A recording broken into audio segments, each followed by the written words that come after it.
ایک بادشاہ نے 3 بے گناہ افراد کو سزائے موت کا حکم سنایا۔ بادشاہ کے حکم کی تعمیل میں ان تینوں کو پھانسی گھاٹ پر لے جایا گیا، جہاں ایک بہت بڑا لکڑی کا تختہ تھا جس کے ساتھ پتھروں سے بنا ایک مینار تھا، اور مینار پر ایک کافی بھاری بھرکم پتھر مضبوط رسی سے بندھا ہوا تھا جو کہ ایک چرخے پر جھول رہا تھا۔ رسے کو ایک طرف سے کھینچ کر جب چھوڑا جاتا تو دوسری طرف بندھا ہوا پتھر زور سے نیچے گرتا اور نیچے آنے والی کسی بھی چیز کو کچل کر رکھ دیتا تھا۔ چنانچہ ان تینوں کو اس موت کے تختے کے ساتھ کھڑا کیا گیا۔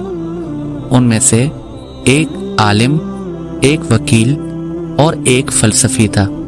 سب سے پہلے عالم کو اس تختے پر عین پتھر گرنے کے مقام پر لٹایا گیا اور اس کی آخری خواہش پوچھی گئی تو عالم کہنے لگا، میرا اللہ تعالیٰ پر پختہ یقین ہے، وہی موت دے گا اور زندگی بخشے گا، بس اس کے سوا کچھ نہیں کہنا۔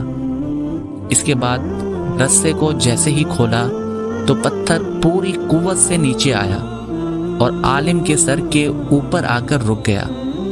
یہ دیکھ کر سب حیران رہ گئے اور عالم کے پختہ یقین کی وجہ سے اس کی جان بچ گئی اور رسہ واپس کھینچ لیا گیا۔ اس کے بعد وکیل کی باری تھی۔ اس کو بھی تختہ دار پر لٹا کر جب آخری خواہش پوچھی گئی تو وہ کہنے لگا، میں حق اور سچ کا وکیل ہوں اور جیت ہمیشہ انصاف کی ہوتی ہے، یہاں بھی انصاف ہوگا۔ اس کے بعد رسے کو دوبارہ کھولا گیا، پھر پتھر پوری قوت سے نیچے آیا اور اس بار بھی وکیل کے سر پر پہنچ کر رک گیا۔ پھانسی دینے والے اس انصاف سے حیران رہ گئے اور وکیل کی جان بھی بچ گئی۔ دوستو، اس کے بعد فلسفی کی باری تھی۔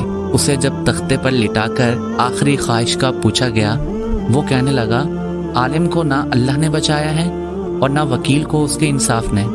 دراصل میں نے غور سے دیکھا ہے کہ رسے پر ایک جگہ گانٹ ہے، یعنی گھرا ہے، جو چرخی کے اوپر گھومنے میں رکاوٹ کی وجہ بنتی ہے، جس سے رسہ پورا نہیں کھلتا اور پتھر پورا نیچے نہیں گرتا۔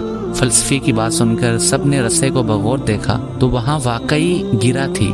انہوں نے وہ گرا کھول کر رسہ آزاد کر دیا تو پتھر پوری قوت سے نیچے گرا اور فلسفی کا ذہین سر کچل کر رکھ دیا۔ دوستو، بعض اوقات بہت کچھ جانتے ہوئے بھی منہ بند رکھنا حکمت میں شمار ہوتا ہے۔